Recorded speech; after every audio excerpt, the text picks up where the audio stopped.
Talked a lot of basketball this morning, and rightfully so. It is the month of March and March Madness, and also roughly about 20 games left in the NBA season. A lot to look forward there, but there are a lot of doings here in the NFL. It's Donnie Right Side and Joe Ranieri. Let's hit some NFL hot topics here. None hotter than fresh off of the press here. Mike Evans, 2 years, $52 million with a $35 million guarantee to go back to the Tampa Bay Buccaneers. He never hits free agency, or the Bucs get one of their big markers back. But also, as I take a look at, get used to this.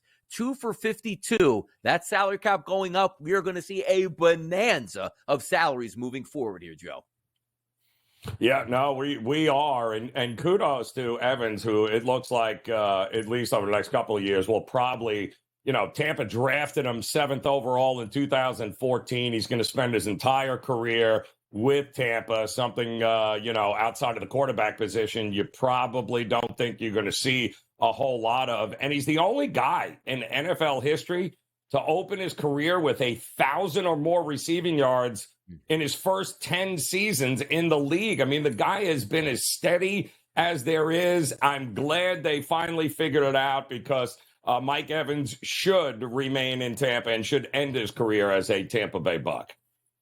Yeah, and also, if you're going to re-sign Baker Mayfield, he's got to love that too. You're still going to have Godwin and Evans on the outside, so a chance to put up some big numbers. And also, who's to say they can't win that division there? Because outside of Atlanta getting a quarterback, let's just say they don't do anything impressive, but would it be Tampa Bay again? Because we know we don't trust the Carolina Panthers and or the New Orleans Saints. Yep. That's a good move here. Super Bowl, Richter scale type move? No, but a quality move here where it says you can wind up back in the playoffs, which last year they won the division and beat the Philadelphia Eagles in the playoffs. They could probably do the same thing this year. If we're talking other football news with a guy that might be returning back to his team or might not, 1 p.m. Eastern press conference. It's Jason Kelce of the Philadelphia Eagles. Now, in my mind here, Joe, it seems to be like, look, when you retire, you have the tears shed after the football season. You're in the locker room. That's where it's hot. Then you take a step back, but partying on the road with your brother, with Kansas City Chiefs paraphernalia, it doesn't ultimately mean you're going to retire, but it feels like all the wheels are off at that point, and it's time to relax and sort of celebrate. And hey, I got my podcast and doing things. What are the odds today that Jason Kelce steps that podium and goes, I'm not done yet. I'm not going anywhere, Joe Ranieri? It's so weird. I thought this was, the announcement was made afterwards, after his final game there, when he was on the field for, the entire time after the game as well. I thought this was already done, but it appears that they're trying to drag this through, maybe get a little more, just one more big press conference out of it. I'll tell you this, would it shock me if he decides and says, listen, I'm going to give it one more year? I mean, you're a Philly guy here. You tell me, Donnie, would it shock you if Kelce got up to the microphone and was like, I but I think we got one more shot at this. I'm going to come back. It wouldn't shock me in this day and age, because again, there's a reason why he probably's put it off, because he wants to make sure what his decision is going to be, yes or no. But I don't know if I've seen where it's like, okay, let me call this press conference, step up to the podium and say, I'm coming back. Ask me any questions that you want. It just seems a little bit interesting. Usually that press conference means family's going to be there. Some teammates will be there. I'm getting my send off. This is your final chance for the press to ask me any questions you want. And I ride off into the sunset for a few $1 million a year at ESPN, CBS, heck, maybe even the SportsGrid network at that point to be a commentator. So I do not think that Kelce is going to be back here. I think he's going to retire, and rightfully so. If you were having thoughts over the past couple of years, Joe, saying, you know what, should I retire or not? Sooner or later, you're going to answer that bell one too many times and say, you know what, I probably should have just hung him up here. So I think he's leaving. I do. But why? That's not how they framed this, though. That's the strange part about this. Because give me the frame. It's now going to be because they're saying, listen, I mean, his tweet alone was, all right, guys, no keg videos this year. I've come to my decision. I'm going to dress it at a if you're retiring, just say you're retiring. I mean, what are we doing here? You're making it seem as if you had either A or B, but we all know it's B. And if you come out there and say, I'm not coming back, I'm retiring, now it's anticlimactic, because you've led us to think in this thing that there's a possibility you're coming back. Otherwise, just say, I'm retiring. I'm going to announce it this week, guys. Thanks for everything. I don't know why you're hiding from it then if it's retirement. Maybe it's Philadelphia style here, like in Rocky 3, where, Rocky shows up, they give him the statue here, he looks up, and then like Deebo Samuel comes out of the crowd as Clubber Lang. He's like, you fool, I told you, you don't want to give me a shot here, do you? So there he goes, no, what? I'm coming back, Mick. Does he have a chance of coming back and winning? Let me ask you this. Do you think Philadelphia, do you think if he comes back, they have realistically, because I think really that's got to be his deciding factor. Why are you coming back to be in a 500 football team? Now, you're right about that point. And also, I'm telling you right now, you read the Philly wavelengths here. People are saying like, ooh, he could come back, but he's not taking a pay cut. So he's going to get like $17 million. Ooh, where can we spend that $17 million at? Because quite frankly, again, Kelce is going to be in the Hall of Fame, one of the best Eagles to ever play. But if anybody was watching football last year coming into that season, the strength of the Philadelphia Eagles team was built on offense, particularly the offensive line. Late in that season, they couldn't pick up a blitz to save their lives here. So I know some people are saying the grass is always greener. It's a lot of money. It's not as if he's coming back, Joe, and saying, you know what? I'll do you guys a solid. 1 year veteran minimum. Let's get this party started. Like, no, it's 1 year, $17 million that's going to hit that salary cap. So certainly that would be a press conference.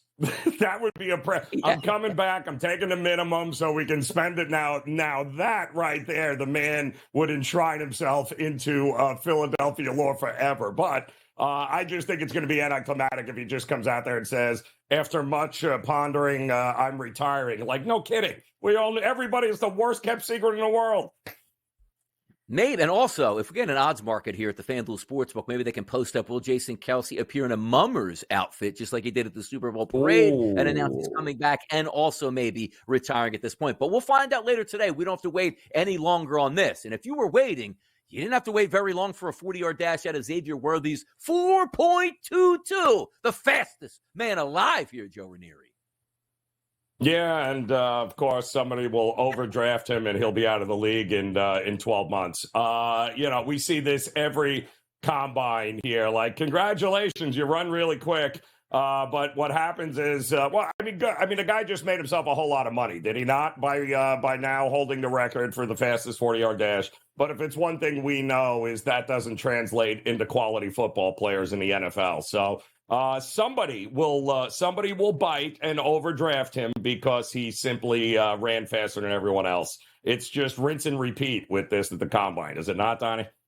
It really is, and quite frankly, I know I'm on like the opposite sides a lot here, but I just want to ban the combine altogether because when my timeline is flooded by big guys running fast, and I say to myself, what does it matter that my D tackle runs a decent 40 time? I want to see how he runs over the next 3.5 yards because that's all the running that he's actually going to do. But you're right about this. We'll see that and be like, hey, you know what? You did get drafted over Malik Neighbors because he ran straight in a straight line here. He's a quality football player. He did well in college. But I look at that and say, didn't you already know he was fast? So you had to see him run in a straight line with shorts on to make your determination if you should bump him up around. I love the combine. Some teams are just set up to fail if they fall hook, line, and sinker for that. Now, let's move over to the Dallas Cowboys. Left tackle Tyron Smith will be a free agent, unlikely return to the Dallas Cowboys. One of those stalwarts on the offensive line for a long time in Dallas. Times are changing down there since 2011. How about that, Joe? Well, I think the argument can be made, too, Don. Maybe this is a year or two too late. I mean, for all the criticism that Belichick has gotten over the years of being heartless, the reality is that whole idea of I'd rather get rid of you a year early than a year late. I think this is kind of fits the perfect mold of what we're starting to see here with teams like the Cowboys, who probably were a year late in moving on from this and getting somebody younger. But hell of a career, but it's, now he's past his prime and he's not worth the money he's going to command. Some big-time falls in the NFL, and rightfully so here. Let's take a look for the San Francisco 49ers losing the Super Bowl. Now have a new defensive coordinator, which will be Nick Sorensen, but also a former Chargers head coach, I should say, Brandon Staley.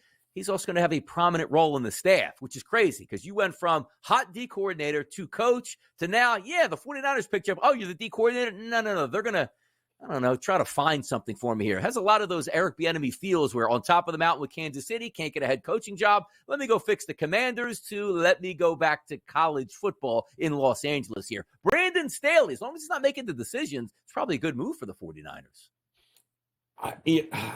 I still am completely, I don't understand what happened to Wilkes. Every defensive metric in the world said that guy should be back. And I mean, continuity matters, right? I mean, having the same voice, the same guys in there to build off of they weren't 30th in defensive metrics, guys. They were right there in top 10 and everything. And you just came up a little bit short against the best quarterback in the league. So I don't understand what happened there. It reeks of desperation. And now what? Staley, you're going to bring him in, for why? Because his defenses always were dominated the fourth. What am I missing here? Like, seriously? I don't get it unless he feels he has some sort of knowledge that is somehow going to help them better defend Kansas City if they're going to meet him in the Super Bowl again. The whole move is a little strange to me. Yeah, Steve Wilkes, I mean, feel bad for the guy. He's going to get paid, but again, another one-year deal where he's out the door. And also, like, I love the look of this, too. You lose the Super Bowl. It's like, oh, you lost to Patrick Mahomes, who might go down as the best quarterback of all time. Yeah, defensive coordinator, You're just not that good. We always fall into that trap because I could see if it was like, all right, 65-64 final, and you didn't get a stop or stop him even one time to punt, but it's still Patrick Mahomes. He does this every year. Did it to the Philadelphia Eagles the year before. It's okay. Somebody else has to step up. They just didn't. So I guess somebody has to be the fall guy, and rightfully so. Now, if we're looking at the supremacy here in the NFC, still sits with the 49ers here at the FanDuel Sportsbook. Plus 230 price to win the NFC. The Lions at a 6-1 price, also with the Cowboys, shortly followed by the Philadelphia Eagles, then the Packers at 10-1 here. The Niners as the heavy favorite. Do you agree with that?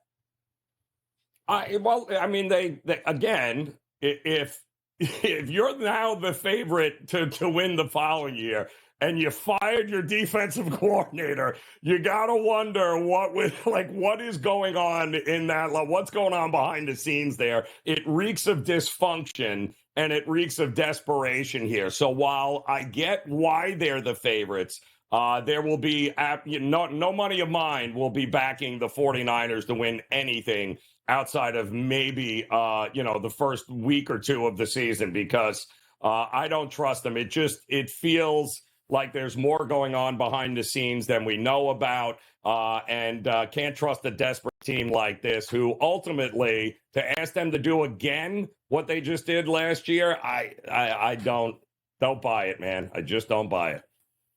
No, and also you're taking a look at the 49ers there, that price point here, plus 230. So you're going to wrap up that plus 230 heavy number for 10 months before you actually get paid off at this point. And also keep in mind, we're not even through free agency yet. Guys get injured here. So if you're really saying like, hey, I'm going to get a steal at like how low could the 230 go by the time we start the season? 220? And better off, it might even go to 430, depending on if you get injuries in the preseason and or in training camp. Yep. Yeah, the 49ers certainly would not be getting my money here at a plus 230 price. Coming up next in a short little segment before we hit hour number 3, it's the Fade the Public poll. We're moving to the NFL with a question about starting quarterbacks here. Joe Ranieri, Sonny Right Side, right here on the early line. We'll be right back after this short